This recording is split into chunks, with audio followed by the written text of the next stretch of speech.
Eh, Quisiera primero agradecerles a todas y todos por darnos cita a este quinto módulo del curso básico de formación política de nuestro querido Partido Socialista y de nuestra querida Escuela de Formación Política Manuel Agustín Aguirre. Les doy una cariñosa bienvenida a todas y todos los que se han dado cita a este quinto encuentro. Yo quisiera empezar felicitando su constancia, su perseverancia, porque han sido 5 sábados casi consecutivos, a excepción del feriado del 10 de agosto, que nos hemos visto sábado tras sábado, y eso refleja la constancia, el interés que ustedes tienen en participar, en aprender, en dialogar, en formarse, y eso nos llena a todos los que estamos coordinando de alguna forma este encuentro, nos llena a todos de entusiasmo y de orgullo de pertenecer a nuestra querida organización. Yo quisiera ahora dar la bienvenida muy brevemente a nuestra profesora.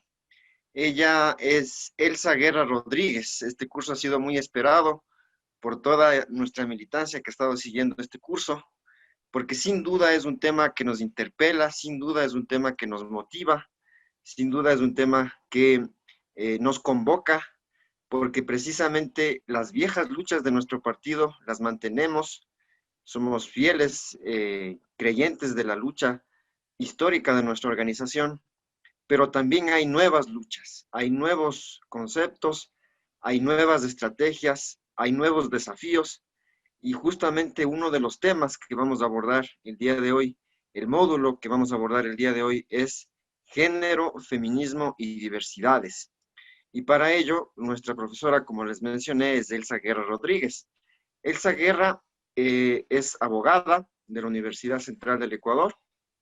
Ella tiene un máster en Derecho Constitucional en la Universidad Andina Simón Bolívar. También es doctorante, digamos, candidata a doctor, más bien dicho, de la Universidad Andina Simón Bolívar en Derecho también. Está ya cerca de finalizar su doctorado, está en la fase de entrega de la tesis. Y sin lugar a dudas ha sido una mujer que se ha abierto campos en el tema de la academia, pero yo quisiera destacar de Elcita su trayectoria más bien en el ámbito de la lucha social. Y ella desde muy temprana edad en el colegio Manuela Cañizares, donde ella estudió, fue presidenta de la Asociación de Estudiantes de ese colegio, una de las más destacadas, digamos, presidentas que creo yo que ha tenido ese importante colegio de la capital de la República y del país, Manuela Cañizares. Y luego de eso también fue presidenta de la AFU, de la Asociación Femenina Universitaria de la Universidad Central del Ecuador, donde ella se formó. Eh, y ella ha pertenecido siempre a nuestra organización, desde muy joven, ha estado militando en las filas del Partido Socialista. Ha sido candidata también por parte de nuestra organización. Ojalá que también la veamos, como muchos de ustedes, como muchas de ustedes, también que la veamos muy pronto en las filas de los candidatos en esta elección del 2021. Yo quisiera recibirte, Elcita, con mucho cariño, con mucho agradecimiento por haber contribuido con este curso de formación. Y pues sin más, les dejo con nuestra querida profesora en esta jornada que vamos a tener. Vamos a hacer una pequeña variación que ya les explicará el CITA respecto a la distribución del tiempo y de la organización de un trabajo que ella quiere hacer en esta mañana junto a ustedes. Entonces, sin más, solo quisiera destacar muy brevemente los temas que vamos a tocar. Vamos a hablar sobre el feminismo, los feminismos vamos a hablar sobre la categoría sexo-género, cuáles son sus características, el sistema sexo-género qué es, y finalmente abordaremos el género como categoría analítica, el género como categoría analítica para la construcción de propuestas, que eso es lo que nos interesa para nuestra organización. Entonces, agradecerte el cita, agradecerles a todas y todos por su constancia, repito, y estoy muy contento de que podamos tener este módulo que es tan importante para nuestra formación, que es género, feminismo y diversidades. Muchas gracias, Elcita, y tienes la palabra. ¿Qué tal, queridos, queridas? Muy buenos días con todos, con todas, con todes. Para mí es un inmenso agrado, es un privilegio que el día de hoy pueda estar junto a ustedes para discutir un tema tan relevante que de una u otra forma ha sido históricamente una pugna de un movimiento social de distintos sectores, pero que ahora se visibiliza con más fuerza y que demanda también por parte de la organización un repensarse, ¿no? Un repensarse adentro, un deconstruirse y luego también un trabajar desde otros puntos de enunciación también, mucho más colectivos, que además recojan nuestras necesidades en la apuesta necesaria de que es imposible cualquier transformación social si no tomamos en cuenta las brechas que históricamente se han construido para las diversidades de género, entre ellas las mujeres. Y que entonces, por lo tanto, sin una apuesta en este sentido, de ninguna manera vamos a lograr esa utopía que hemos soñado desde todos nuestros años de militancia y que es realmente romper las estructuras de desigualdad para construir una sociedad otra, ¿no? Más igualitaria, más justa, más solidaria. Por lo tanto, este módulo, estos contenidos son fundamentales. Esta va a ser una aproximación a la discusión. Sin embargo, la idea es sembrar en ustedes esa semilla, ¿no? Esa semilla luego de la autoeducación, para que ustedes puedan abrir nuevos horizontes y puedan incluir tanto en su discurso como en su actuación, e inclusive luego en las agendas electorales, la discusión, ¿verdad? La discusión y las propuestas de género en nuestro país. Quiero empezar agradeciendo a la dirección del Partido Socialista y también a la Escuela de Formación Manuel Agustín Aguirre, que ahora está a la cabeza de Santiago Cahuasquí. Feliz por esta innovación tan interesante que se ha impulsado en la escuela. Estoy de acuerdo con Santiago en la apuesta de que es necesario sostener y fortalecer las bases de una apuesta socialista, pero la discusión es que ahora dentro de esas bases deben estar una apuesta feminista, ecologista, indigenista y que apueste desde el marco de las diversidades. ¿Cómo vamos a desarrollar la clase del día de hoy? Quiero aclarar de inicio que no tenemos mucho tiempo, entonces vamos a tener una mirada súper aproximada del tema, pero sin duda alguna la apuesta es que sea una clase participativa, ¿no? Yo creo que una disputa fundamental es construir una educación para la liberación. Y una educación para la liberación significa fundamentalmente que tengamos espacios no para formarnos como soldados, sino como sujetos y sujetas críticas, creativas, que impulsemos un desarrollo integral y que desde esa apuesta crítica y creativa miremos el mundo y nos miremos a nosotros y nosotras. ¿Ok? Entonces, desde ese enfoque, permítame, voy a compartir la pantalla para que miremos qué vamos a hacer.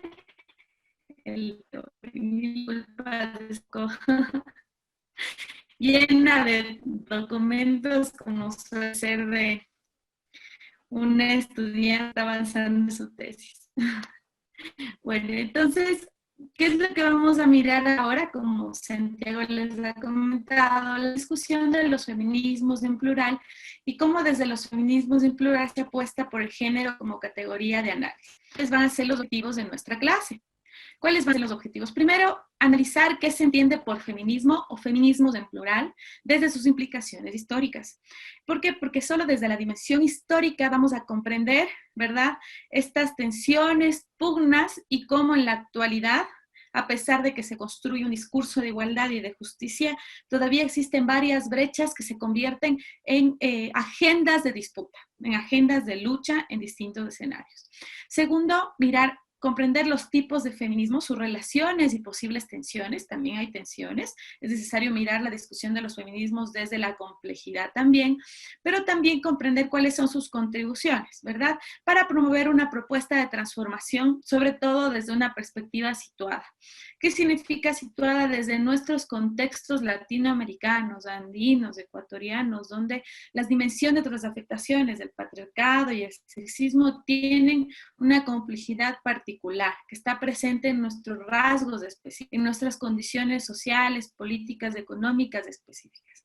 Y finalmente, mirar cómo desde los feminismos podemos llegar a la discusión o las apuestas a las contribuciones del género como categoría de análisis para mirar cómo se construyen o se entretejen estas desigualdades y cómo desde ahí trabajar en una propuesta que tenga un sentido personal, pero sobre todo colectivo. ¿Ok? Entonces, para empezar, no sé si alguien tiene alguna pregunta, inquietud, y si no, pues lo que haremos es que ustedes pueden escribir en el chat las preguntas, inquietudes, comentarios que tengan, porque la idea es que intentemos hacer un espacio medianamente dialógico, ¿no? En el marco del tiempo. Lo otro es que, pues, la idea es que después de terminar la primera jornada tengamos un receso y después del receso volveremos a hacer un trabajo en grupo súper pequeño.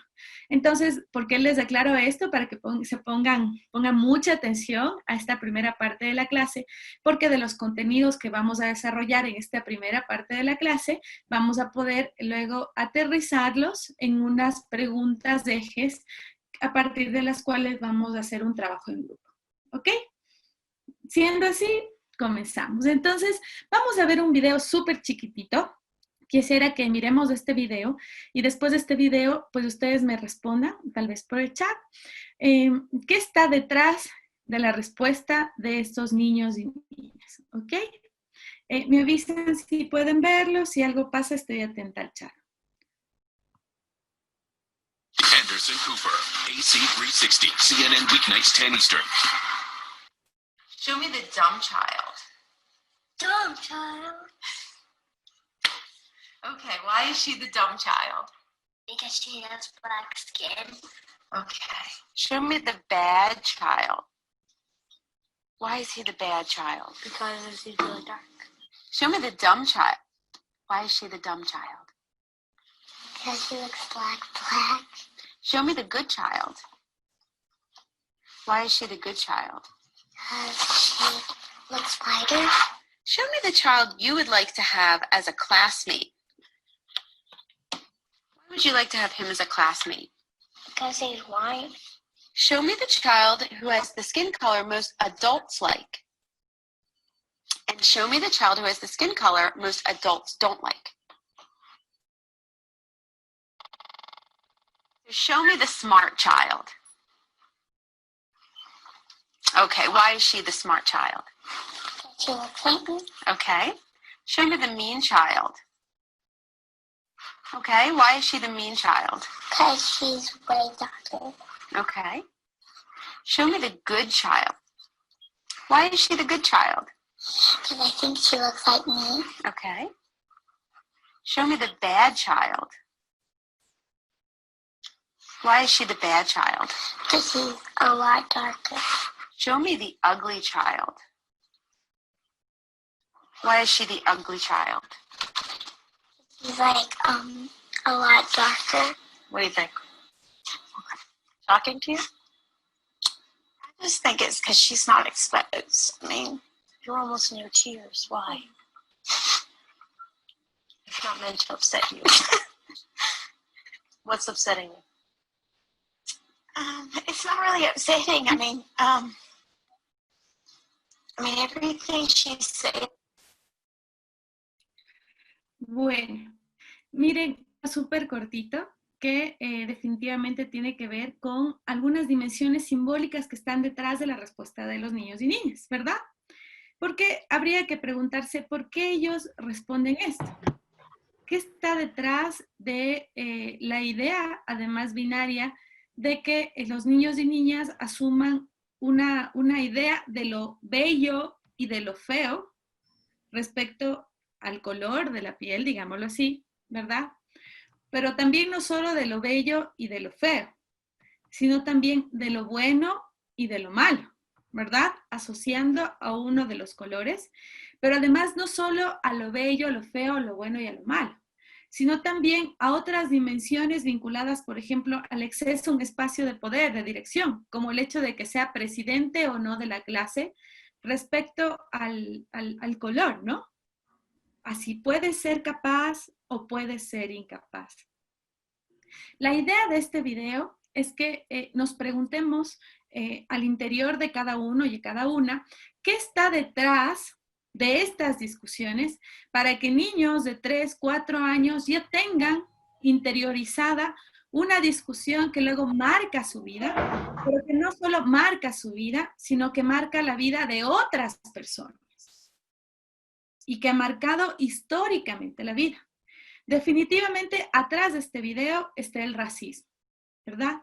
Y podemos ver en algunas otras imágenes el racismo en pacto o intersectado también por el patriarcado. Este video es súper ejemplificativo porque así como a veces decimos o relacionamos, entre comillas, ¿no?, el color de la piel con lo bello, lo feo, lo bueno, lo malo, lo que tiene capacidad o lo que es incapaz, también hemos hecho este ejercicio binario en las discusiones de lo que es ser hombre y de lo que es ser mujer de manera simbólica.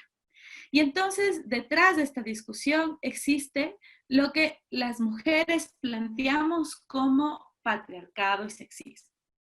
¿Okay?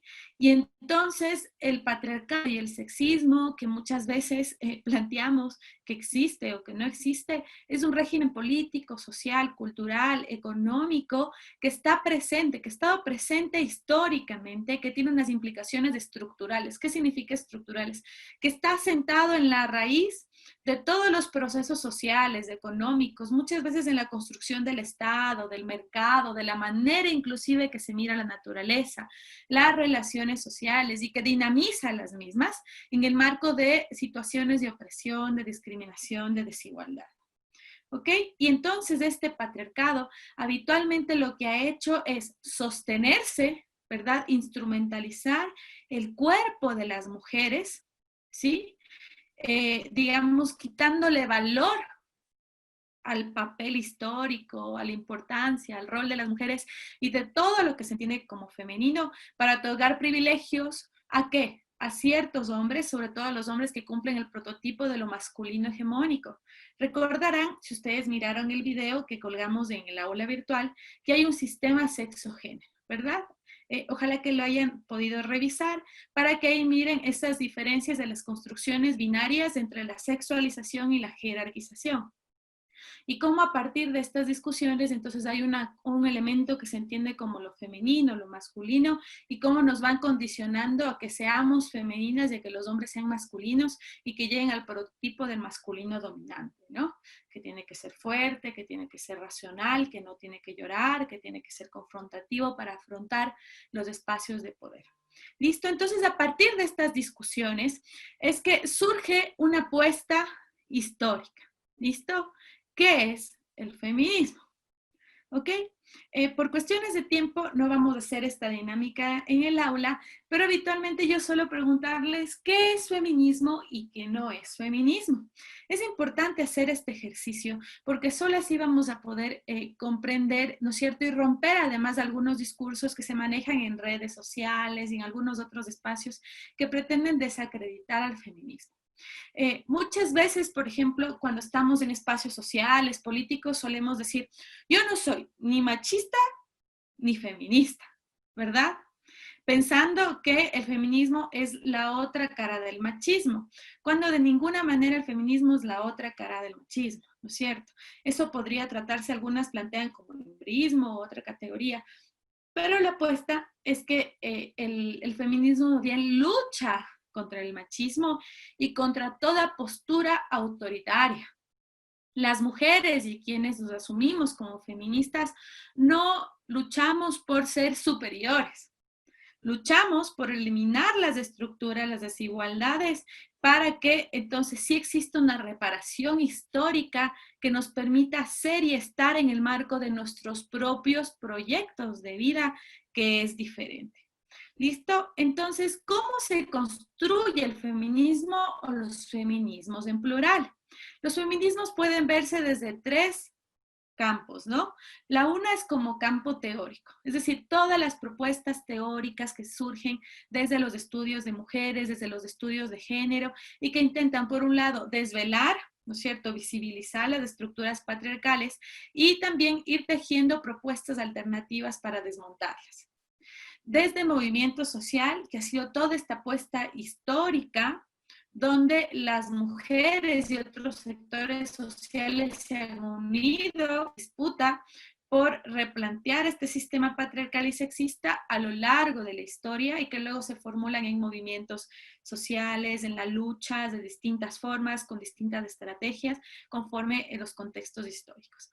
Y como filosofía de vida, en la apuesta de que es imposible romper el patriarcado si no nos deshacemos del macho que está dentro de nosotras y nosotros.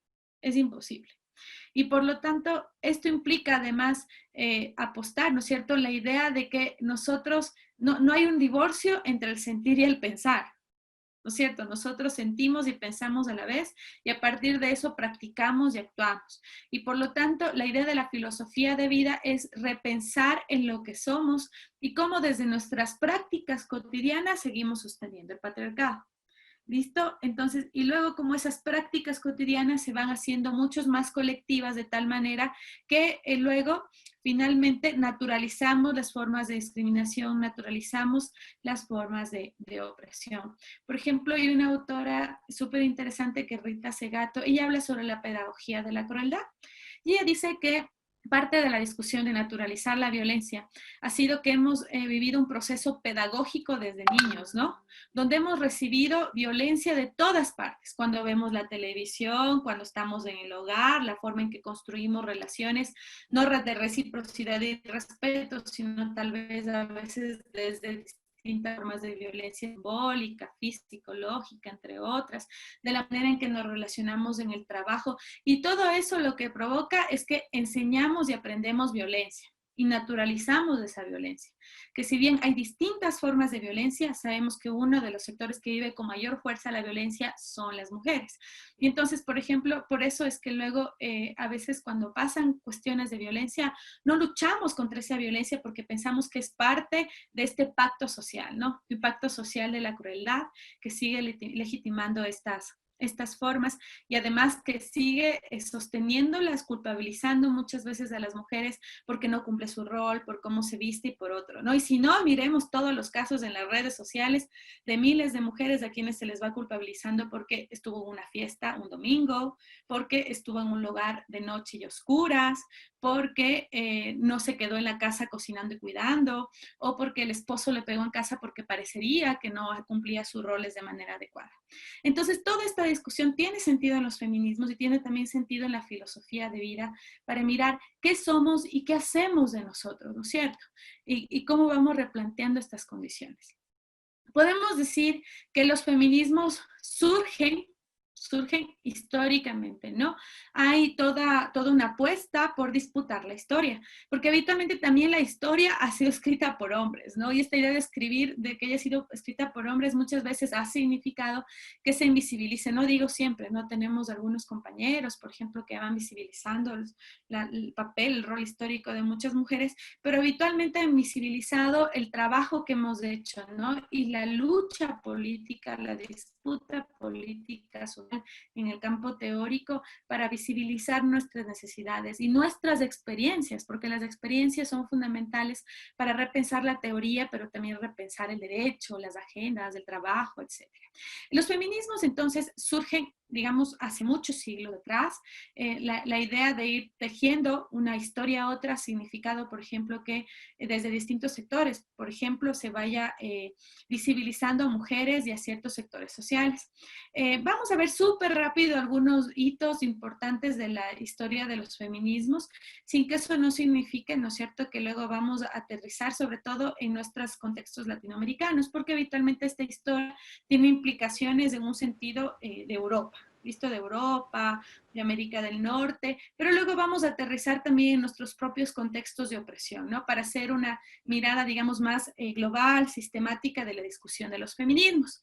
Habitualmente se dice que los feminismos surgen hace 3 siglos, ¿no? Tienen más de 3 siglos de historia. Una apuesta fundamental, que es el hito, es la discusión de la Ilustración. Y es que la Ilustración surge como una época fundamental en la lucha por la igualdad, la fraternidad, ¿verdad? La libertad.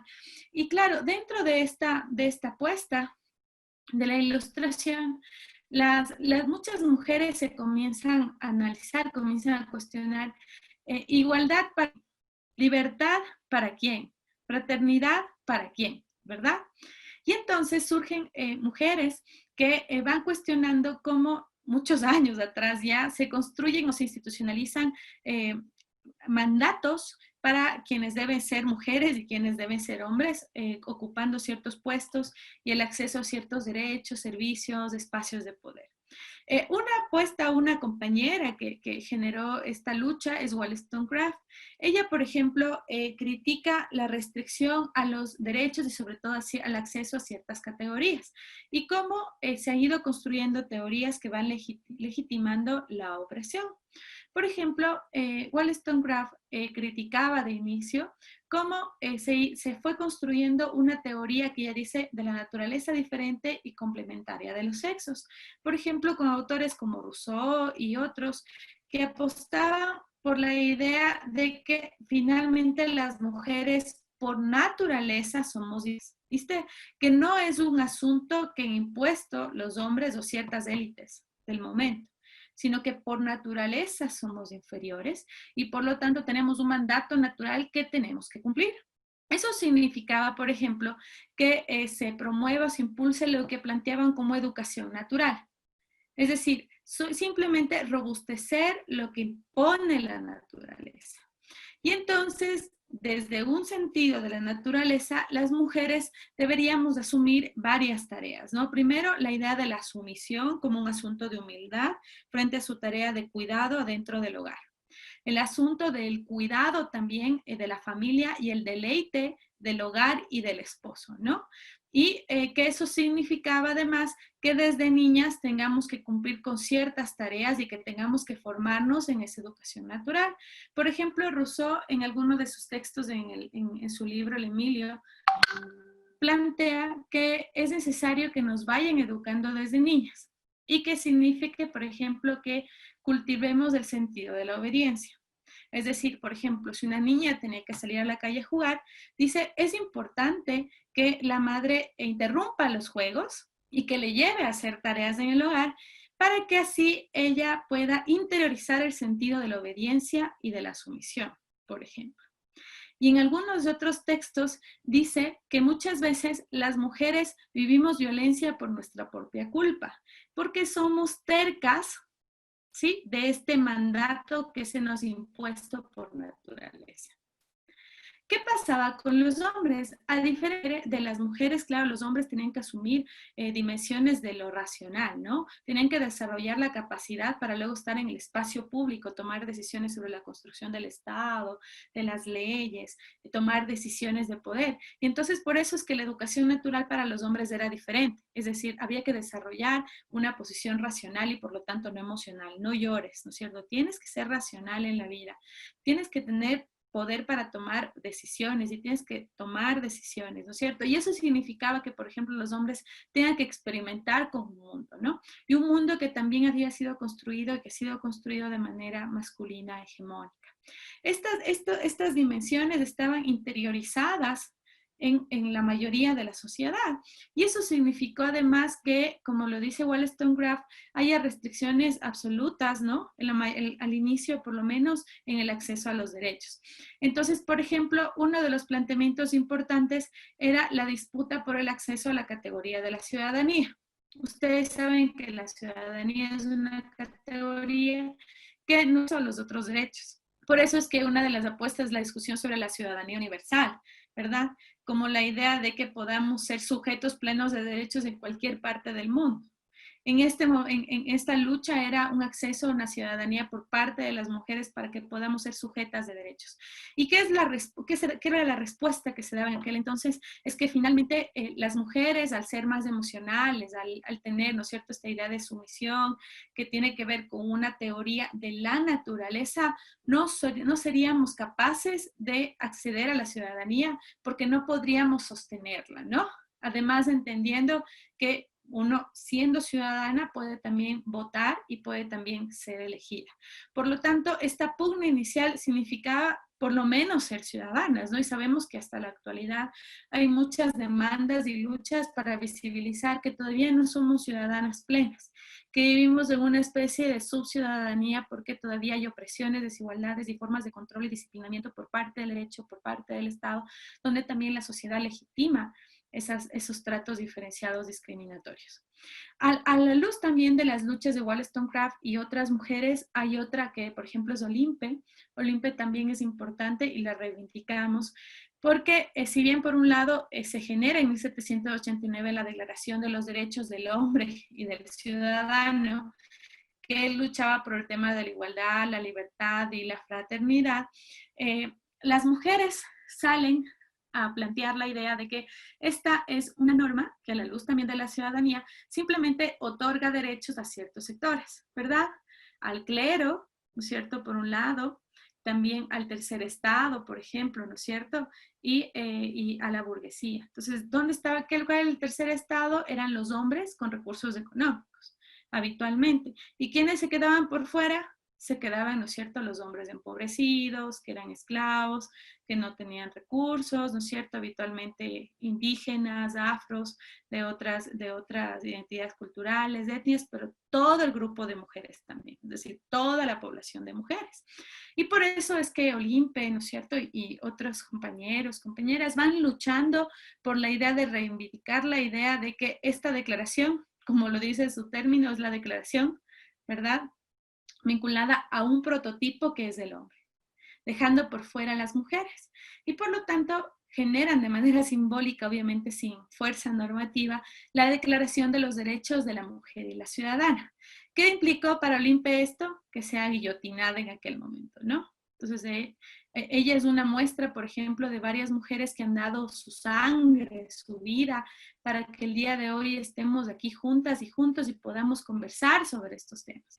Sin que ellas hubieran alzado su voz, ¿verdad? En esas condiciones, de tal manera que hayan tenido que morir en la lucha, no podríamos estar el día de hoy luchando por nuestros derechos, ¿verdad? Y por los derechos de una sociedad en diversidad, de una sociedad plural, asumiendo que es una responsabilidad colectiva, no solo de mujeres, sino también de hombres, ¿no? Y vamos a ver sobre esto con posterioridad, ¿no? Y más desde una apuesta del socialismo o de una apuesta transformadora que intenta luchar por un sentido de justicia distinto y por una apuesta desde la igualdad, desde la equidad.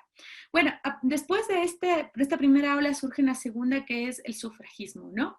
El sufragismo es súper importante porque es un movimiento de agitación internacional que se da con fuerza sobre todo en Estados Unidos e Inglaterra. Y lo que plantean es la lucha por el voto y la educación. ¿Y por qué era esa lucha? Porque finalmente ellas planteaban que sí podíamos acceder al voto. Luego del voto, ¿no es cierto?, de votar y también de poder ser elegidas, vamos a poder acceder o cambiar las estructuras de tal manera que vamos a acceder a otros derechos. Entonces, este proceso del sufragismo es súper interesante. Yo les recomiendo que vean algunas películas sobre este tema o que revisen algunos textos para mirar inclusive las distintas estrategias que las mujeres impulsaban en una sociedad tan conservadora, con tantas reglas sociales, control social, y cómo visibilizaron su lucha, ¿no? Además del voto, tenían una lucha por el acceso a la educación, ¿no? Y si bien podemos decir que esto se ha dado paulatinamente, el acceso a la educación obviamente inicialmente se dio a la luz de una sexualización. Como les decía, ¿no? Todavía cuajaba la idea de la teoría complementaria de los sexos. Y eso implicaba que, por ejemplo, si bien las mujeres comienzan a acceder a la educación, este acceso a la educación tiene que ver con estos mandatos binarios de lo que es ser mujer y de lo que es ser hombre. ¿Recordarán? Entonces, eso implicaba dos elementos, ¿no? Por un lado, las mujeres al interior de la familia. Las mujeres que estaban al interior de la familia comienzan a acceder a cierta educación, pero esta educación estaba articulada al cumplimiento de sus mandatos. Por lo tanto, podían aprender lectura, escritura y cálculo. ¿Y por qué? Cálculo para que hagan esta especie de planificación, ¿no es cierto?, del fondito familiar, lectura y escritura para que respondan a algunas necesidades, sobre todo para que puedan educar a sus hijos. ¿Listo? Para que puedan ayudarles en las tareas, en los roles de cuidado. Y aquellas mujeres que no lograban casarse, ¿no es cierto? Que es así como una pena, porque no cumplen el mandato, ¿no es cierto?, para el cual fueron para el cual nacieron y vivieron, entre comillas, pues aquellas que quedan por fuera de la vida matrimonial, igual comienzan a acceder a espacios educativos, pero para que cumplan sus roles de cuidado por fuera del espacio privado. Entonces ellas comienzan a educarse en materias, ¿no es cierto?, en campos como el tema de enfermería o educación para ser institutrices, y entonces cumplían o accedían a este espacio educativo que obviamente no era el mismo que ser doctor. No es lo mismo ser enfermera que ser doctor. Y ambos son trabajos súper legítimos, dedicados, tienen el mismo valor, pero tenían connotaciones sociales diferentes, ¿no es cierto? Que luego también tienen implicaciones económicas diferentes. Si bien en la actualidad, por ejemplo, ya tenemos, ¿no es cierto?, una especie de paridad, muchas mujeres también son doctoras, es difícil ver muchos enfermeros o enfermeras, es decir, todavía sigue siendo un campo sexualizado, al igual que sucede, por ejemplo, en otros como el ser piloto de avión y ser azafato o azafata, son pocos los azafatos, ¿no? Inclusive el mismo término tiene un lenguaje de lo femenino. Entonces hay una especie de sexualización que se ha ido modificando conforme pasan los tiempos, pero que tiene todavía sus implicaciones, ¿no? Y que en este momento era bastante fuerte. Al igual que sucede en el primer campo, ¿no es cierto?, en la primera ola del feminismo, también hay una dimensión teórica. Recuerden que la pugna de los feminismos es como movimiento social, como campo teórico, como filosofía de vida. Y como campo teórico, la disputa era sobre esos imaginarios también construidos, que seguían presentes en la idea de los feminismos. Y es que, claro, el conocimiento dominante todavía seguía trabajando la idea del carácter sumiso, inferior de las mujeres por naturaleza. Y, por ejemplo, ustedes buscan textos y van a encontrar términos como estos, ¿no? Son personas sin conciencia, por ejemplo, que son más parecidos a una vaca o a una gallina que a una persona, o son ininteligentes, por ejemplo, que son términos, ¿no es cierto?, que están presentes en los textos y que dicen, ¿no es cierto?, es un peligro para la sociedad darles un espacio total porque finalmente tienen estas características, ¿no es cierto?, sería irracional. Y ahora parece irracional, totalmente irracional e inaceptable, pero era parte de lo que estaba inserto en los imaginarios construidos en aquel entonces, ¿no? Y que creo que no del todo se han modificado en la actualidad. Luego ya en la discusión de los contextos sociales, políticos y económicos, aquí van surgiendo elementos importantes, ¿no? Por ejemplo, crisis económicas, políticas, sociales, que dieron el paso a lo que se entienden como las guerras mundiales. Y entonces en el marco de las guerras mundiales, aquí se van generando algunos elementos importantes. Por ejemplo, muchos hombres comienzan a salir a las guerras. Y esta idea de salir a las guerras, porque se supone que son fuertes y que son los que tienen que enfrentar la guerra, significó que muchos puestos de trabajo queden por fuera, ¿no es cierto? Queden sin vacantes, sin nadie que asuma o que entregue su fuerza de trabajo. Por lo tanto, eso significó que haya mujeres que tengan que asumir estos roles laborales y que cumplan, ¿no es cierto?, una jornada, pero que además también tengan una remuneración. Esto generó lo que para algunas mujeres significa que no tienen nombre. ¿Por qué? Porque después de que se terminaron las guerras, las mujeres tuvieron que volver a sus espacios privados.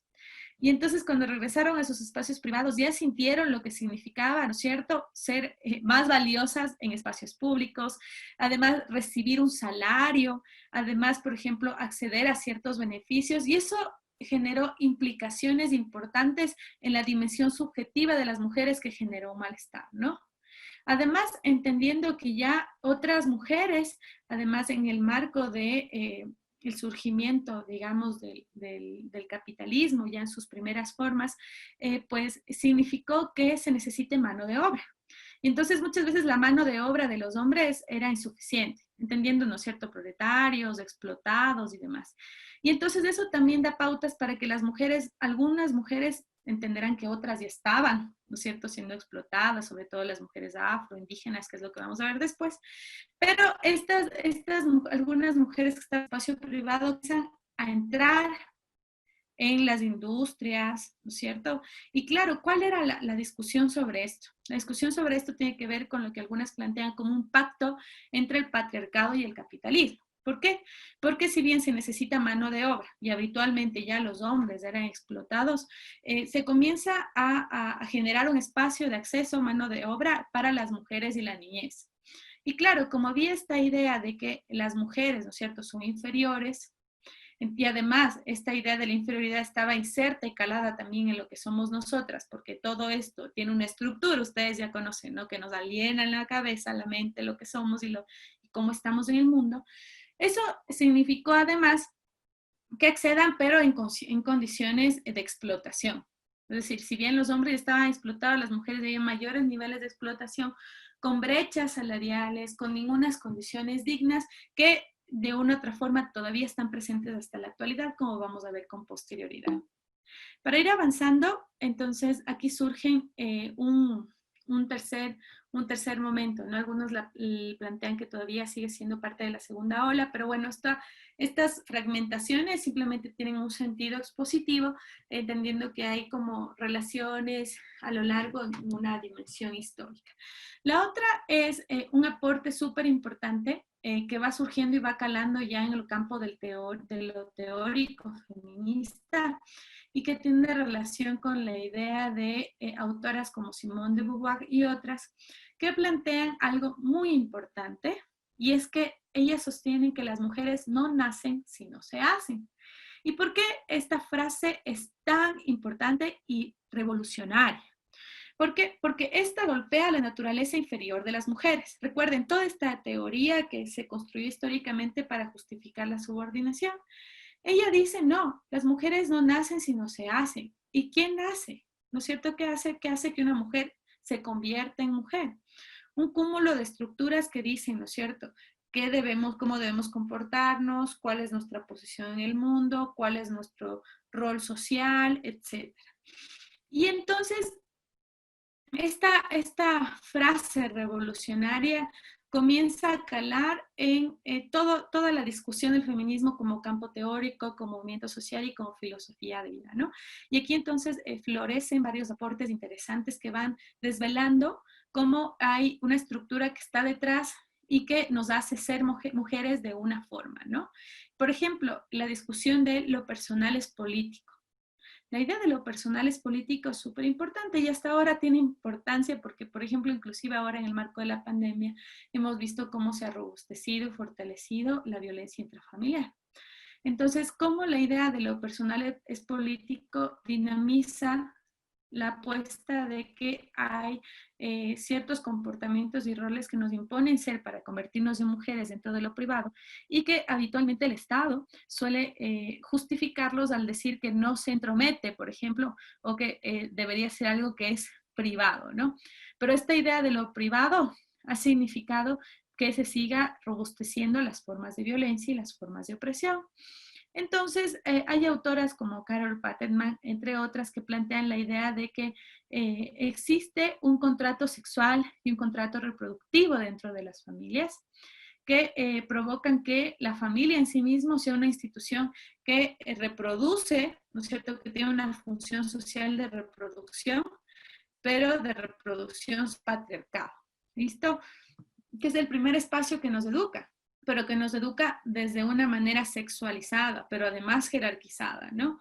Me encantaría algún momento que nos juntemos para hacer un ejercicio y mirar quiénes somos, cómo se han reproducido los roles al interior de nuestras casas, quiénes han asumido con mayor fuerza las tareas del hogar, ¿verdad? Y a veces cómo también entonces hemos vivido ese proceso de sexualización que todavía evidencia la vigencia de que lo personal es político. ¿Y por qué es político? Porque es necesario visibilizar qué está detrás y generar agendas para luchar contra esas opresiones que están detrás de la familia como institución que sostiene el patriarcado.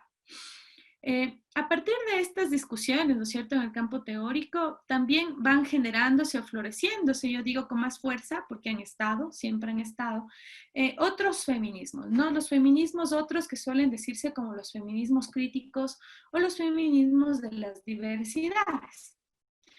Estos feminismos críticos o de las diversidades un poco le amplían el horizonte de lucha desde otras perspectivas, más allá de los feminismos que hemos planteado antes, que ya les explicaré qué formas tiene, qué contenidos y qué estructuras, ¿no? Pero finalmente estos feminismos surgen en la idea de cuestionar, por ejemplo, cuál es el prototipo de mujer que se ha visto como la subordinada y desde dónde se han ido construyendo algunas agendas de lucha, invisibilizando otras agendas de lucha o también sosteniendo algunas opresiones que viven las mujeres diversas, ¿no? Sobre todo en aquellos contextos que se suelen decir metafóricamente del sur, ¿no? Y que son aquellos países que han vivido además otras formas de explotación, ¿no es cierto?, de saqueo, por ejemplo, como América Latina, donde además las mujeres vivimos de manera diferenciada y acentuada también las formas de discriminación. Miren, entonces, para ir avanzando súper rápido, esta mirada o esta aproximación a la discusión nos da algunos insumos súper interesantes para discutir los feminismos en plural. Y es que, entonces, podemos decir que hay varios feminismos, ¿no? Sobre todo ahora estos feminismos críticos que van surgiendo con más fuerza, digo, que van teniendo mayor voz y que van levantando su voz para estas discusiones. Y estos feminismos en plural, pues coinciden en algo, ¿no? En que es necesario desterrar el patriarcado. Hay que eliminar las estructuras patriarcales. Pero habitualmente se diferencian por dos cosas. La una es por sus formas de organización social y de acción política, y la otra por los planteamientos sobre cómo comprenden la configuración de la opresión patriarcal. Entonces, sobre la primera, las formas de organización, ustedes mirarán en presente en nuestros contextos, mujeres que se organizan en el marco de espacios no institucionalizados, ¿no? Donde construyen sus propias agendas y sus luchas. Mujeres que más bien se insertan en espacios institucionalizados, ONGs, espacios a nivel de Derecho Internacional de Derechos Humanos, en el Estado, para incluir sus agendas. ¿Cuáles son las distintas dimensiones? Pues habitualmente quienes están en el Estado tienen que ceder algo de esa agenda de lucha. Y muchas veces las apuestas más radicales son las que se quedan, ¿sí? Las que se quedan en segundo o tercer lugar. En el caso de lo no institucionalizado, pues habitualmente se sigue impugnando por la radicalidad de muchas de las agendas, que yo creo que son importantes y son radicales porque intentan romper el patriarcado de raíz, ¿no? Pero habitualmente no son cristalizadas porque no tienen el poder suficiente o la influencia suficiente para lograrlo. Vamos súper rápido a los tipos de feminismos que surgen a la luz de esta aproximación histórica que hemos mirado. Podemos decir que hay tres bloques súper importantes sobre los feminismos, ¿no? Los unos son los feminismos de la igualdad, los otros los de la diferencia y los otros los feminismos de las diversidades, que es el que les planteaba rápidamente. Cuando hablamos del feminismo de la igualdad, pues habitualmente nos referimos a ese bloque de mujeres, ¿verdad?, que impulsaron, perdón, que impulsaron sobre todo en un primer momento la lucha por el acceso igualitario a los derechos que tenían los hombres. Sí, ustedes volverán a nuestras clases de los minutos de atrás y dirán, entonces son los feminismos sobre todo de la primera ola. Ajá. Estos feminismos que se entienden más liberales y que plantean la idea de que es necesario acceder a los mismos derechos que los hombres porque la diferencia produce discriminación. Este trato diferenciado ha producido discriminación, ¿verdad?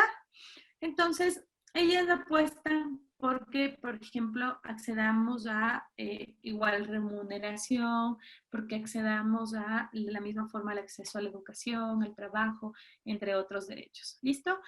Tenemos una segunda corriente que son los feminismos de la diferencia. Estos feminismos de la diferencia también surgen en la apuesta de darle un valor a la diferencia de las mujeres, ¿no es cierto? Entonces, si bien el feminismo de la igualdad dice, la diferencia produce discriminación y deben tratarnos igual que los hombres, el feminismo de la diferencia dice, es importante más bien reconocer nuestras diferencias y darle un valor a esas diferencias. Nuestras diferencias valen. Entonces, impulsa una revalorización de lo femenino, ¿no? ¿Cuál es el problema habitualmente de los feminismos de la diferencia? Que si bien son importantes porque disputan ya en el campo de lo público y de los derechos, el acceso al derecho a la lactancia, el respeto a nuestro estado de gestación, que yo creo que son sobre todo las dos diferencias básicas de dimensión física que pueden estar digamos, mirándose desde la construcción de lo que es ser hombre y ser mujer, entendiendo además que muchas veces la mujer tiene otras implicaciones vinculadas a la autodeterminación, a cómo nos sentimos y a cómo construimos nuestro proyecto de vida. Pero finalmente, pues estas serían las diferencias, ¿no? Entonces, es valioso el aporte de los feminismos de la diferencia, pero la crítica es que habitualmente el feminismo de diferencia lo que hace es a veces, muchas veces, llegar a reivindicar y a sostener nuevamente lo que planteaba o cuestionaba estas olas de los feminismos. Y es esta idea de la diferencia natural, ¿no es cierto?, o impuesta por naturaleza a las mujeres y que de una otra forma ha legitimado la sumisión. Entonces, dice, sí, nosotros por naturaleza somos mujeres y por lo tanto por naturaleza tenemos estas imposiciones. Y a veces eso sigue reproduciendo una visión estereotipada de las mujeres porque hay muchas mujeres que construyen otro proyecto de vida inclusive por afuera de esto, ¿no? De la lactancia, de la maternidad, etc. Y bueno, hay un tercer feminismo que es el que les planteaba, que son los feminismos de las diversidades y que también les planteamos como feminismos críticos. ¿Por qué son críticos? Porque son de las diversidades, porque van cuestionando lo que ha formulado el feminismo de la igualdad. Reconocen que el feminismo de la igualdad es importante, que además abrió el paso para otras discusiones, que, por ejemplo, todavía tiene reivindicaciones vigentes, pero cuestionan que este feminismo de la igualdad se construyó a la luz de un prototipo de mujer. Y ese prototipo de mujer habitualmente era una mujer, ¿no es cierto?, blanqueada, blanco-mestiza, de ciertas condiciones económicas, heterosexual. Y entonces ellas cuestionan la idea de que ese prototipo de mujer significó construir agendas que invisibilicen sus necesidades, ¿no? Entendiendo que habitualmente, por ejemplo, este feminismo de la igualdad, también en el fondo, cuando cuestionaba la necesidad de acceder a los mismos derechos que los hombres, nunca cuestionó cómo esa norma estaba construida desde una forma masculina hegemónica y no en el marco de unas mujeres en plural. Entonces, estos feminismos de las diversidades son súper interesantes. Como les decía, tienen estos cuestionamientos del feminismo de la igualdad, pero además también visibilizan la idea de que hay mujeres diversas que han vivido de distintas formas las afectaciones por parte del patriarcado, ¿no? Yo les he traído algunos ejemplos, pues existen muchas más otras corrientes, variables, etcétera. Y miren, entonces tenemos los feminismos afro, los feminismos comunitarios, descolonizadores, los transfeminismos y los ecofeminismos, ¿no? Como les decía, como una ejemplificación de muchas otras variaciones que van surgiendo en el marco de los feminismos en plural. Vamos a ver súper rápido cada una de ellas. Por ejemplo, miren, el feminismo afro. El feminismo afro es súper interesante y yo quiero recalcar la importancia de cómo vamos nutriendo las disputas y las apuestas de los feminismos en plural a las agendas que estamos construyendo en nuestras construcciones discursivas, entre otras, ¿no? Entonces, por ejemplo, miren, el feminismo afro, ¿no? El feminismo afro surge en la apuesta por ennegrecer el feminismo. Sí, entonces, por ejemplo, ellas plantean que muchas veces se ha visto o se ha construido las propuestas de los feminismos obviando las opresiones que han vivido las mujeres afros. Y entonces la idea de ennegrecer el feminismo es visibilizar todas las tensiones, relaciones y los contextos de opresión que han vivido históricamente y que provocan que en la actualidad sean uno de los sectores que mayores niveles de empobrecimiento, de exclusión en el acceso a derechos tengan, que es la verdad. Entonces, por ejemplo, ella de evidencia, por ejemplo, Sueli Carneiro, sostiene que muchas veces, ¿no es cierto?, las mujeres blancas y mestizas han sido privilegiadas en procesos de colonización, ¿sí? Y estos privilegios han significado que habitualmente ellas también sean las que reproduzcan formas de opresión para las mujeres negras, pero además que invisibilicen sus contextos. Ellas, por ejemplo, dicen que si bien por un lado las mujeres blanco-mestizas vivían formas de opresión, esa opresión era distinta. Para ello, ellas utilizan la metáfora de la mujer, ¿no es cierto? Esta mujer que era reina del hogar, la reina del hogar que vivía en sus jaulas de oro y que tenía que hacer tareas de cuidado y deleite del hogar y del esposo. ¿Sí? Esa era su forma de opresión. Pero ellas dicen, a diferencia de esta mujer reina del hogar, a las mujeres afro nos veían como mujeres cosa. ¿sí? Y esta idea de mujer cosa implicaba distintas formas de opresión que ha afectado nuestra vida, nuestros derechos, nuestra integridad. Entonces, esto, por ejemplo, en algún momento significó un pacto entre el sistema esclavista y el patriarcado, ¿verdad? Un pacto en el sistema esclavista y el patriarcado porque a diferencia de las mujeres reinas del hogar, a las mujeres cosa, que eran las mujeres afro, ellas se convertían en bienes muebles y objetos de explotación. ¿Qué significa eso? Significaba, por ejemplo, que por un lado ellas tenían que cumplir, al igual que los hombres, y se veían comunidades como formas de explotación, ¿no? Como bienes muebles. ¿Qué significa muebles? Que se pueden vender, ¿no es cierto? Que se venden, finalmente no son dueños de su cuerpo ni de su vida, y que además tienen que cumplir con la misma fuerza de trabajo que los hombres. Entonces, las mujeres tenían que trabajar fuerte, pero además también vivían propias manifestaciones de opresión vinculadas a su género. ¿Y eso qué significa? Que además de que sean explotadas de distintas maneras, también vivían formas de cosificación y de violencias, ¿no? Latigazos, violencia, violaciones por parte del dueño y del capataz, como una forma de sometimiento a sus cuerpos. Si ustedes miran, por ejemplo, los relatos a lo largo de la historia, van a ver cómo hay estos relatos de dolor y de sufrimiento por parte de las mujeres.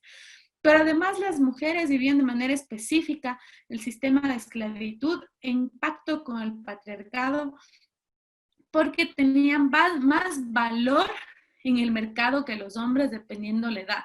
¿Y por qué? Porque finalmente las mujeres podían reproducir. ¿Listo? Entonces, a diferencia de lo que pasaba con las mujeres, ¿no es cierto?, reinas del hogar, ellas se veían, ¿no es cierto?, como reproductoras, ¿sí? Y esta idea de mirarse como reproductoras significaba que no tenían ningún derecho sobre sus propios hijos e hijas. Miren, aquí les traigo un extracto de lo que dice Angela Davis sobre que ella cuenta mucho cómo han vivido la forma de explotación las mujeres afro. Puesto que las mujeres entraban en la categoría de paridoras y no la de madres, sus criaturas podían ser vendidas y arrancadas de ellas con entera libertad, como se hacía con los terneros de las vacas. Entonces, por ejemplo, en su caso, valían mucho más porque podían reproducirse, pero de ninguna manera tenían derechos sobre sus hijos. Y también, por ejemplo, inclusive, no se respetaba sus condiciones particulares. Digamos que ellas estaban embarazadas. Tenían que cumplir con la misma labor que hombres, ¿no es cierto? Que los hombres en el campo o en cualquier lugar donde estén aportando con su fuerza de trabajo. Y si no lo hacían, también vivían formas de violencia. Por ejemplo, la misma Angela Davis cuenta cómo muchas veces el capataz hacía un hueco sobre la tierra para que las mujeres puedan entrar y pueda entrar su estómago, ¿sí?, en estado de gestación, y luego recibía azotes. O cómo las mujeres, por ejemplo, además vivían violencia de manera específica cuando tenían que dar de lactar y también recibían azotes que provocaban que sangren, etc. Entonces, miren cómo han vivido formas de violencia tan crueles, tan degradantes, ¿no es cierto?, que además nos remueven el alma y que además son una explicación clara de por qué ahora las mujeres afro tienen, digamos, en indicadores ya niveles de mayor empobrecimiento. Además de los feminismos afro, existen otros feminismos, ¿no? Y estos feminismos son los feminismos comunitarios, descolonizadores. Por ahora voy a hacer una explicación general entendiendo el contexto del tiempo con el que contamos, porque como les decía, cada uno es un campo de análisis a profundidad. Los feminismos comunitarios, descolonizadores, surgen sobre todo en algunos sectores rurales, sobre todo indígenas, ¿no? De mujeres indígenas que van denunciando históricamente cómo se ha dado una arremetida contra sus cuerpos, contra sus territorios, ¿no es cierto? En sus cuerpos y sus territorios, digamos, ya más comunales, comunitarios, en articulación con el capitalismo y con el régimen colonial. Recordarán que el régimen colonial habitualmente se ha sostenido del patriarcado y del capitalismo también para sostenerse. Y entonces cada uno de estos sistemas de opresión han tenido de una otra forma esas retribuciones para afectando a ciertos sectores, ¿no es cierto? Es decir, por ejemplo, a las comunidades indígenas, a las comunidades afro, pero en esa afectación las mujeres son las que han vivido con mayor fuerza la opresión.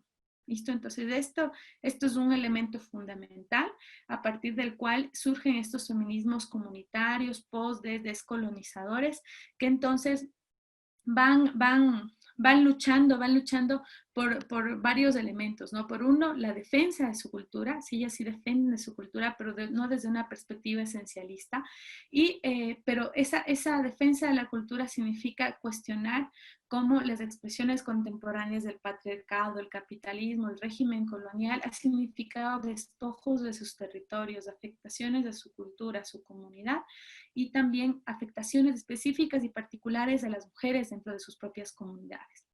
Ellas apuestan entonces por pensar al género desde la diversidad cultural, ¿no? Por ejemplo, habitualmente las pugnas internas significan que si bien ellas luchan para visibilizar cómo viven opresiones de género también, cómo viven desigualdades dentro de sus propias comunidades, otros sectores cuestionan que el género se convierte en una categoría occidental, ¿verdad? Y entonces ellas dicen, está bien, es necesario primero buscar una categoría que nos ayude a visibilizar, a desnaturalizar las opresiones del interior de nuestras comunidades, y a partir de esa visibilización, entonces que puede ser el género, como puede ser otra categoría, mirarlo desde nuestros propios contextos, ¿no? Y entonces ellas apuestan por y tienen tensiones, porque luchan dentro de sus comunidades por replantear las desigualdades y por fuera de su comunidad para defender su comunidad, ¿no? Pero son muy interesantes porque, por ejemplo, plantean o apuestan por la idea de la memoria como herramienta de lucha, ¿no?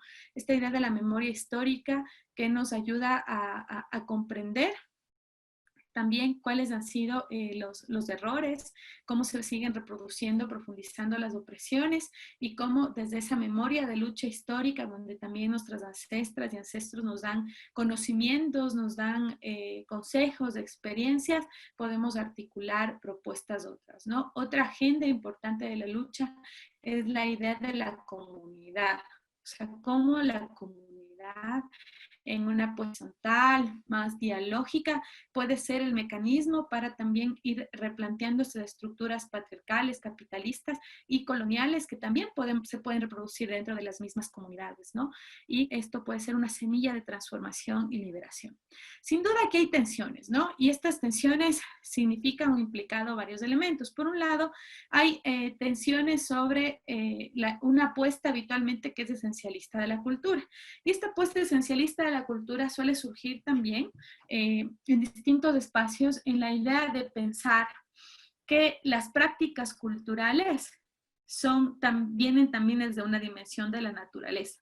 Recordarán que esta idea de la naturaleza como teoría ha significado un grave problema, y es que la idea de pensarlo como naturaleza significa plantearlo como inamovible. Entonces, por ejemplo, sostienen que las prácticas culturales son fundamentales para sostenerse, es decir, creemos que sí, pero también no aceptan que estas prácticas culturales pueden ser modificadas si tienen alguna dimensión que pueda oprimir a las mujeres o a las otras identidades de género, ¿no?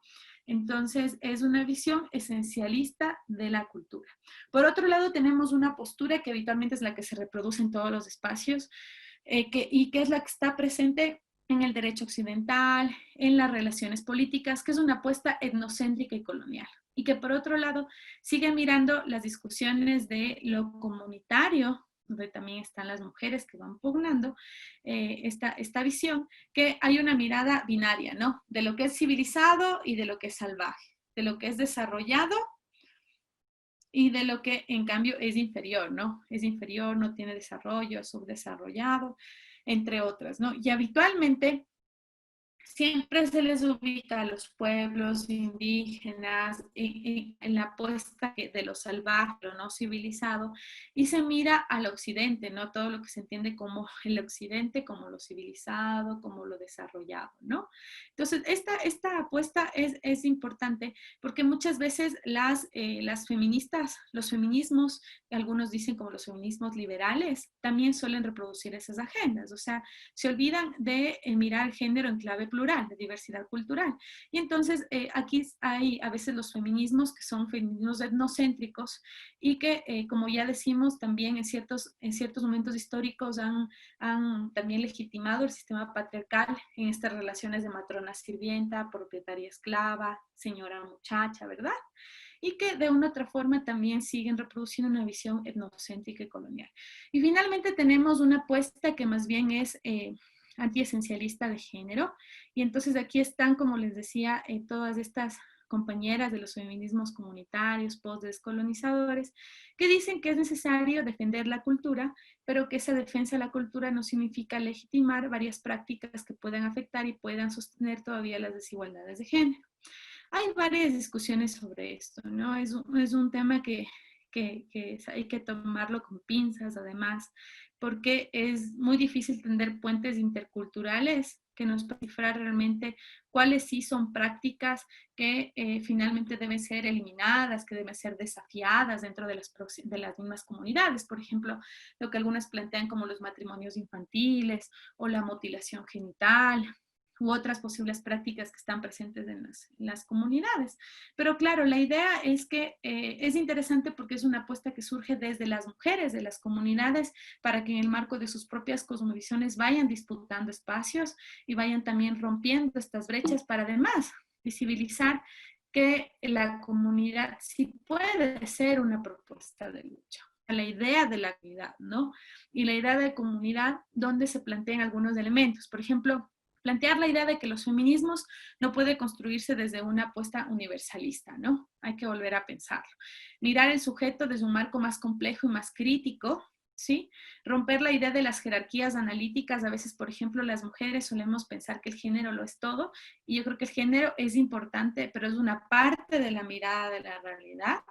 Y hay que tener interacciones con otros enfoques analíticos como los enfoques interculturales o las relaciones entre género, etnia, clase, entre otros. Y también la apuesta de pensar en la ecología de los saberes. La idea de la ecología de los saberes significa, por ejemplo, que podamos dialogar, pero nunca se va a poder dialogar, nunca se va a poder tender puentes interculturales si no rompemos las estructuras que están detrás, si no desmantelamos esas estructuras y generamos, ¿no es cierto?, espacios más dialógicos para que podamos realmente aprender unos de otros, ¿cierto?, complementarnos, generar una dimensión de equilibrio, entre otros.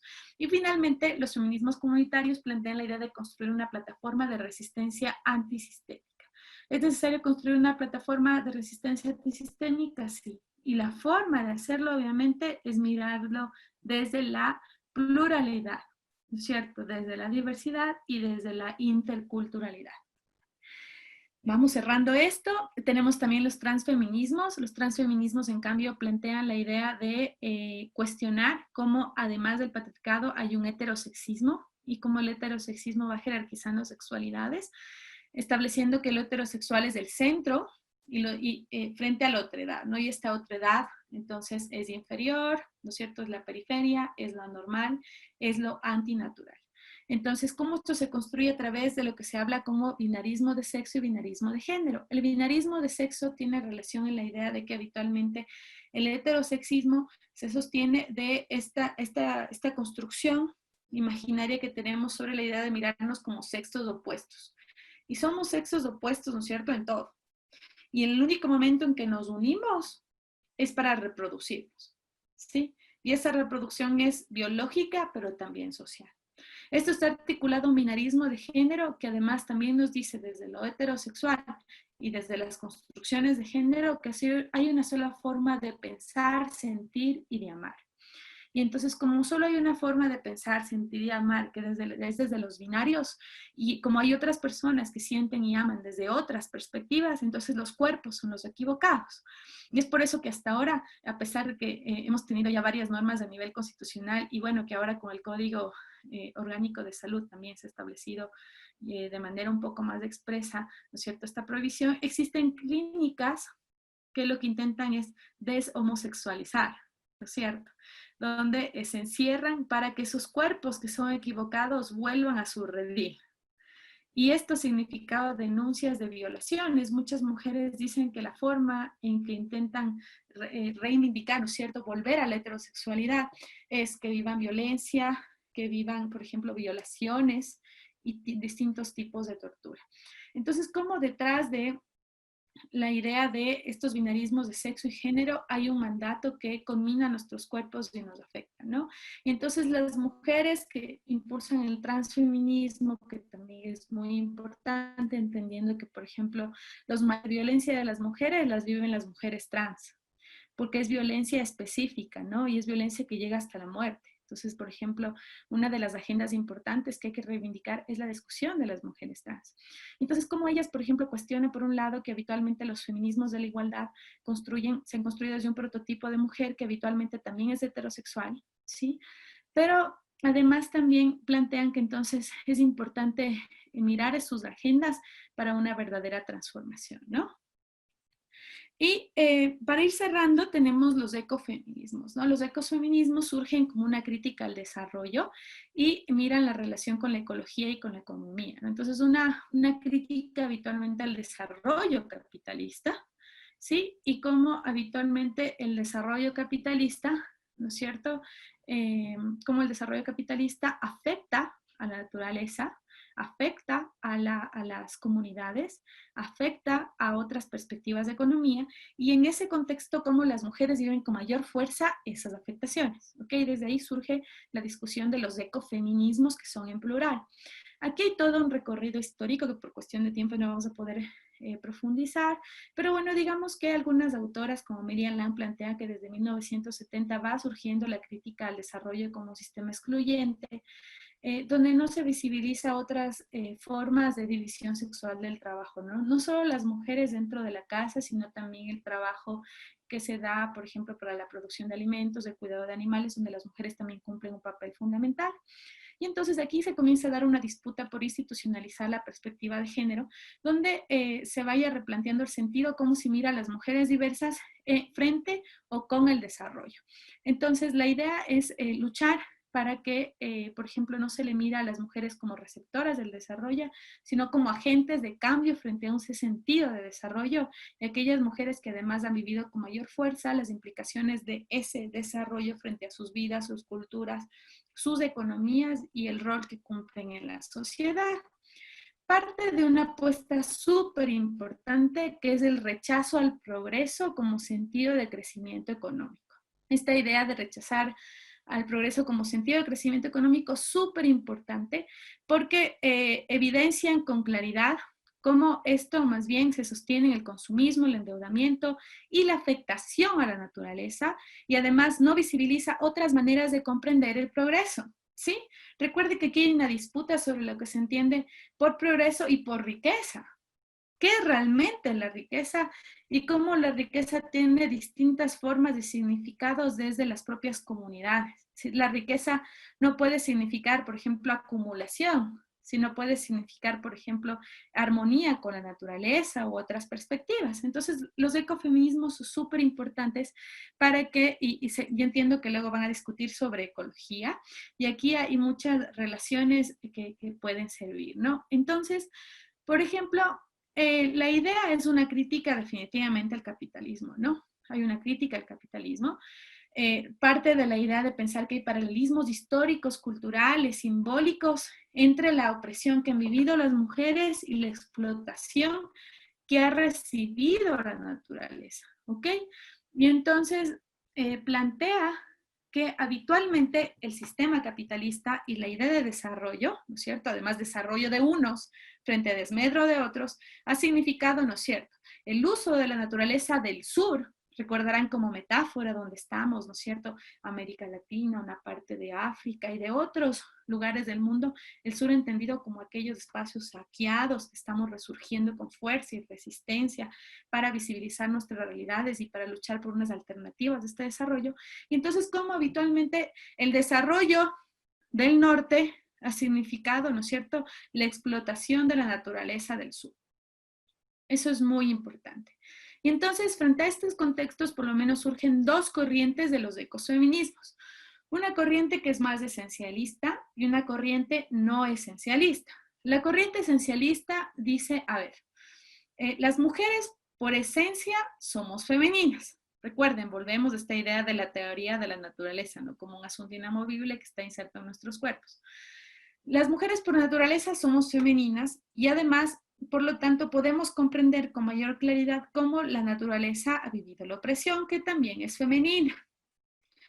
Y por lo tanto, nosotras somos las agentes. Nosotros tenemos la condición ética para cuidar de esa naturaleza, para defender de esa naturaleza, y entonces nos convertimos en la esperanza de la humanidad por ética de cuidado, ¿no? Por esa ética de cuidado.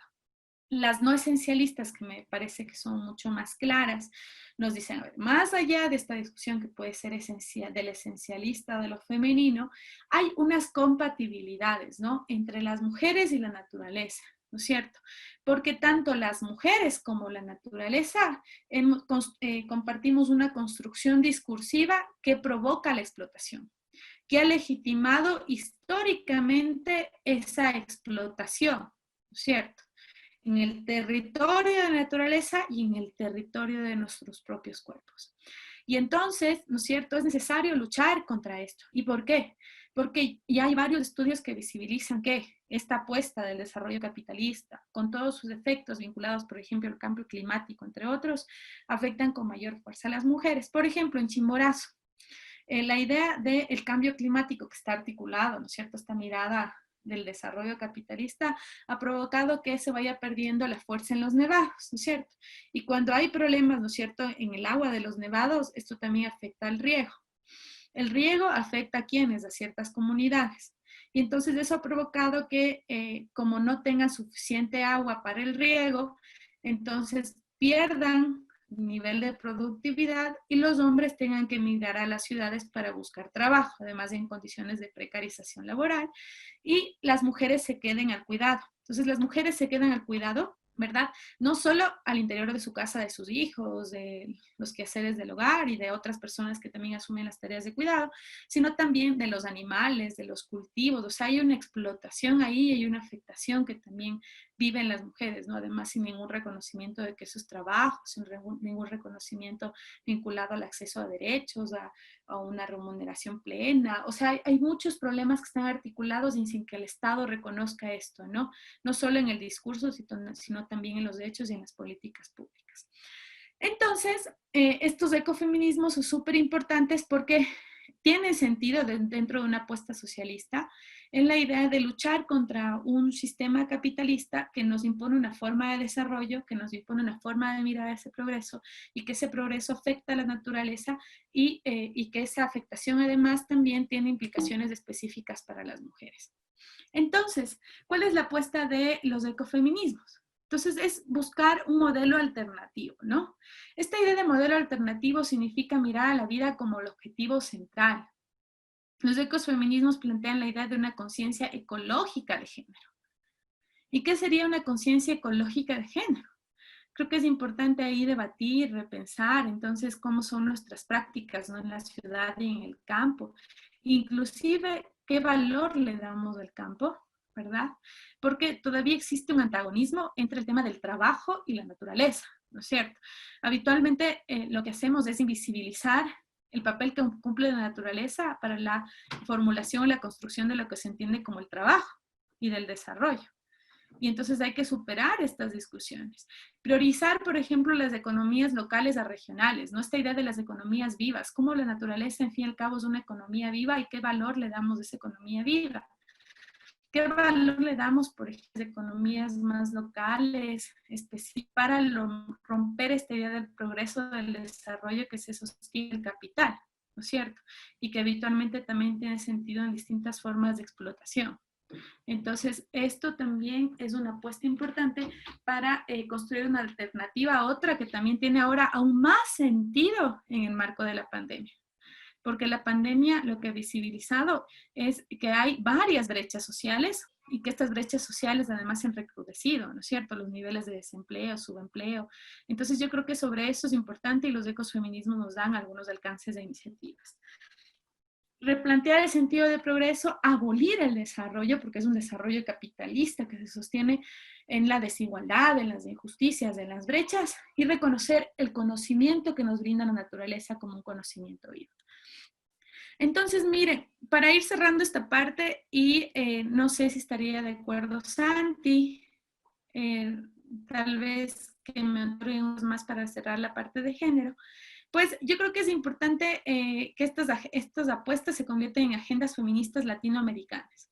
Entonces, por ejemplo, la una es la idea de apostar por un feminismo, pero un feminismo crítico y plural, y desde la interseccionalidad, donde estos de feminismos afros, comunitarios, ecofeminismos, transfeminismos tienen que estar presentes desde la interseccionalidad, que significa desde estos vínculos, porque habitualmente las personas, ¿no es cierto?, no tenemos categorías separadas, sino que somos un todo donde se permean distintas condiciones de vida y características personales que nos imponen un puesto en el mundo y donde vamos disputando el acceso a derechos y a formas de ser y estar en el mundo.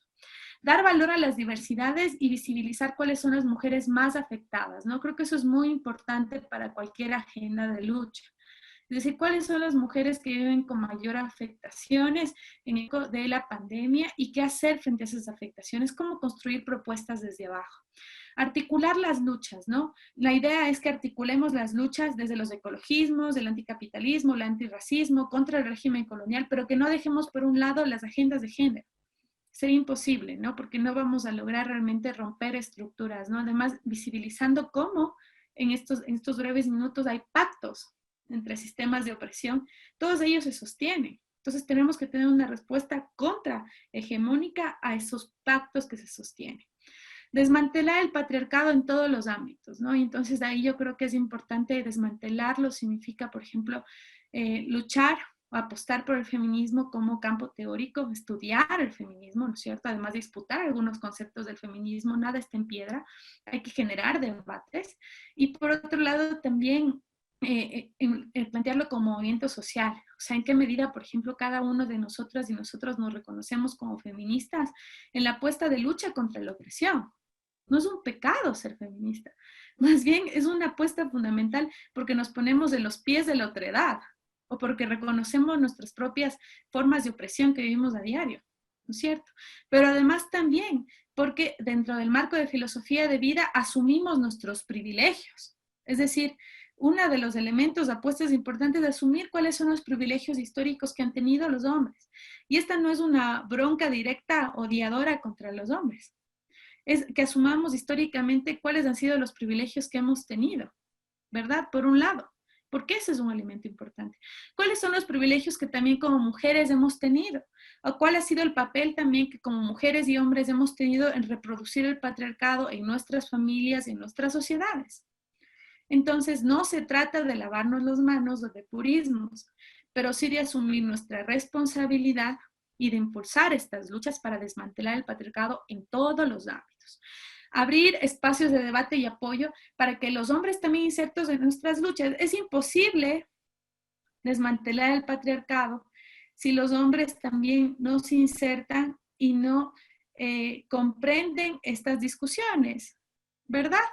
Entonces yo creo que, por ejemplo, la apuesta de las masculinidades, por ejemplo, es súper interesante. Y no sé cuántos de ustedes han discutido, han analizado la idea de las masculinidades en plural, para que primero sepan quiénes son, ¿no es cierto? Cómo se han construido. Por ejemplo, a mí el feminismo personalmente me ha ayudado para mirar quién soy, cómo me he construido, cuáles son mis privilegios, qué es lo que tengo que deshacer para deshacerme también del macho que tengo.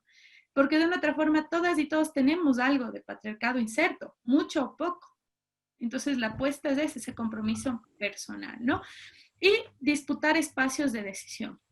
Entonces yo creo que sobre eso hay que trabajar mucho. Como les dije, les quería robar unos 10 minutitos para ver si nos vamos a receso. No sé si el Santi esté de acuerdo. Sí, O vamos al sí, receso. Genial. Más bien, muchísimas gracias por este primer momento. Hemos tomado nota de tu excelente exposición y hay un receso que yo quisiera en esta clase hacerlo en menos tiempo de lo que hemos acostumbrado en los anteriores módulos, porque el CITA quiere hacer una actividad grupal, entiendo, Entonces, lo que les pediríamos es, quizás Delcita, si es que tú también estás de acuerdo, el que podamos hacer el receso ahorita y en 10 minutos, contado con segundos y todo, nos volveríamos a encontrar en 10 minutos para que tú hagas la segunda parte de esta clase, que sería la actividad grupal. Entonces, más bien, dinos un poco las pautas sobre cómo nos vamos a organizar en este segundo momento y nosotros, de forma técnica, con Brian, nos pondremos de acuerdo en la organización más interna de los grupos. Genial, muchas gracias, querido Santi. Le he dado el tiempo a la discusión de los feminismos porque me parece que es súper importante, además desde la organización política, que tengamos claridad sobre estas discusiones.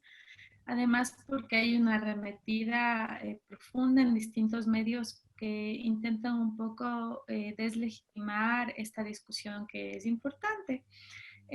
Sobre esto, entonces, lo que les quería plantear es que volvamos tal vez en 10 minutos, como le ha dicho Santi, y que luego yo haya una previa aproximación de género como categoría de análisis, entendiendo que ustedes tenían un videíto que les grabé sobre lo que es el sistema sexo-género, y entonces que podamos mirar rápidamente algunas características del género como categoría de análisis, pero luego organizarnos en grupo. Yo les voy a dar un par de preguntas generadoras.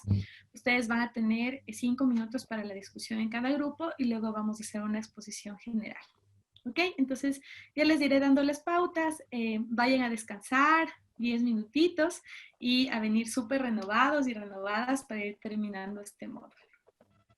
Muy bien, Elcita. Entonces, yo quisiera, para irnos a los 10 minutos de receso, que ustedes puedan escuchar una canción que nos ha enviado Miriancita Ayala de la ciudad de Ibarra, que tiene que ver sobre la clase de hoy.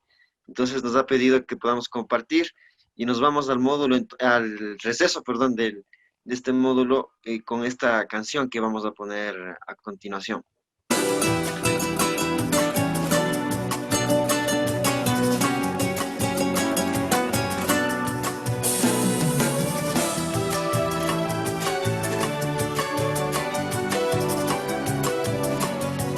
Nos vemos en 10 minutos, disfruten la canción.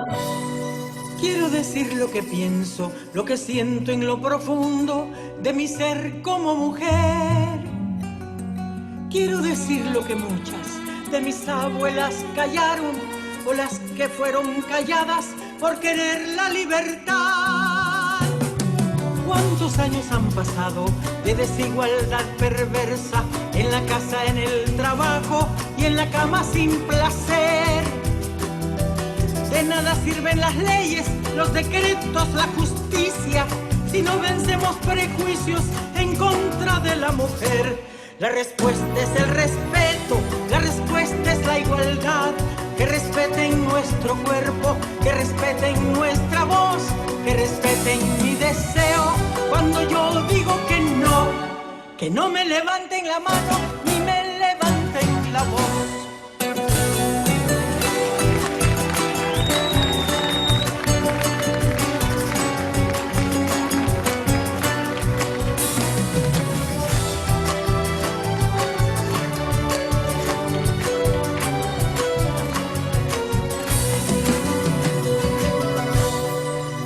Parido los hijos que los demás han querido con temor al porvenir. Hemos visto pasar siglos mancilladas desde niñas, abusadas, calumniadas, señaladas ante Dios. Quieren que sigamos siempre en el papel de sumisas, como la mujer perfecta, sonriente, esclava y feliz. De la escoba a la cocina, de la cocina a la plancha, sin horario ni salario, maltratada es la mujer. La respuesta es el respeto, la respuesta es la igualdad. Que respeten nuestro cuerpo, que respeten nuestra voz, que respeten mi deseo cuando yo digo que no me levanten la mano ni me levanten la voz. La respuesta es el respeto, la respuesta es la igualdad. Que respeten nuestro cuerpo, que respeten nuestra voz, que respeten mi deseo cuando yo diga que no me levanten la mano ni me levanten la voz. Exijo que el mundo cumpla mis derechos